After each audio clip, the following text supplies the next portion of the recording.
सुबह सुबह Rajwant sir jogging कर रहे थे, तभी उन्हें पंकज और प्रिया दिखे जो खंबे पे लगे तार में हो रही स्पार्किंग को देख रहे थे। अरे बच्चों, ये भी कोई देखने की चीज है क्या? जल्दी हटो वहाँ से। तभी वही हुआ जिसका डर था। ऊपर लगा हाई वोल्टेज तार नीचे उनके पास आ गिरा। प्रिया डर के मारे तुरंत भागी, पर भागते ही उसे करंट का एक झटका लगा।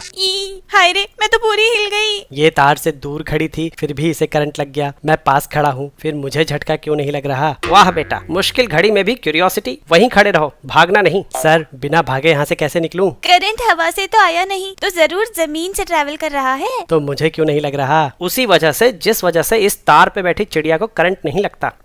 क्योंकि चिड़िया के पैर तो बैड कंडक्टर होते हैं ना। बेटा, तुम्हें फिजिक्स के साथ साथ बायोलॉजी भी पढ़ानी पड़ेगी लगता है। करंट पोटेंशियल डिफरेंस की वजह से फ्लो करता है। चिड़िया के दोनों पैर एक ही तार पे हैं, इसलिए पोटेंशियल डिफरेंस ना होने की वजह से उसे करंट नहीं लगता। सेम रीजन से तुम्हारी बॉडी में भी करंट फ्लो नहीं कर रहा। पोटेंशियल डिफरेंस किन्हीं दो पॉइंट्स के बीच कितना एनर्जी डिफरेंस है ये बताता है। अगर पोटेंशियल डिफरेंस कम है तो इलेक्ट्रिक फील्ड वीक होगी और इलेक्ट्रॉन्स कम फोर्स एक्सपीरियंस करेंगे। लेकिन अगर पोटेंशियल डिफरेंस ज्यादा है तो इलेक्ट्रिक फील्ड स्ट्रांग होगी और हर इलेक्ट्रॉन ज्यादा फोर्स एक्सपीरियंस करेगा। ज्यादा फोर्स मतलब इलेक्ट्रॉन्स का ज्यादा एक्सेलरेशन, मतलब उतनी ही ज्यादा ड्रिफ्ट वेलोसिटी, और ज्यादा ड्रिफ्ट वेलोसिटी मतलब ज्यादा करंट। यही करंट हाई वोल्टेज तार से जमीन में जा रहा है और जमीन का अपना कुछ रेजिस्टेंस है। ओम्स लॉ के हिसाब से दूरी के साथ साथ वोल्टेज घटेगा। यानी अगर तुम एक जगह खड़े हो तो दोनों पैरों के बीच पोटेंशियल डिफरेंस नहीं होगा और करंट नहीं लगेगा। पर जैसे ही तुम चलने के लिए एक पैर दूसरे से दूर रखोगे तो दोनों पैरों का पोटेंशियल डिफरेंस अलग अलग हो जाएगा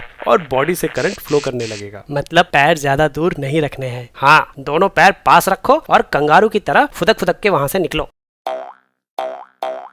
बहुत बढ़िया, आज तो फिजिक्स ने बचा लिया। लेकिन सर, तार गिरने से पहले तो मेरा पोटेंशियल 0 था, तो तार गिरते ही जब जमीन का पोटेंशियल बदला तो उस समय मेरा पोटेंशियल भी बदलने के लिए करंट का एक झटका तो लगना चाहिए था ना। सवाल तो सही पूछते हो तुम बेटा। जब तुम्हारी बॉडी किसी इलेक्ट्रिक पोटेंशियल पे पहुंचती है तो वो चार्ज गेन करती है। इस चार्ज की वैल्यू तुम्हारी बॉडी के कैपेसिटेंस पे डिपेंड करती है, जो कि बहुत कम होता है। तो अगर तुम्हारे नीचे का ग्राउंड 1000 वोल्ट पे भी है तब भी तुम बहुत थोड़ा सा चार्ज गेन करोगे, जिसके लिए एक इलेक्ट्रिक करंट फ्लो करेगा, लेकिन केवल कुछ माइक्रो सेकंड्स के लिए, जो तुम शायद महसूस भी ना कर पाओ। और ये इलेक्ट्रिक शॉक केवल तुम्हारे सेम पोटेंशियल पे आने तक ही लगेगा, उसके बाद नहीं। लेकिन अगर तुमने गलती से पैर डिफरेंट पोटेंशियल पे रख दिया तो कॉन्टिन्यूअस करंट फ्लो करेगा। अगर जेईई या नीट की तैयारी कर रहे हो तो फिजिक्स वाला के बैचेस चेकआउट करो, लिंक चैनल पेज पे है। और इस कूपन कोड को इस्तेमाल करोगे तो डिस्काउंट भी मिलेगा।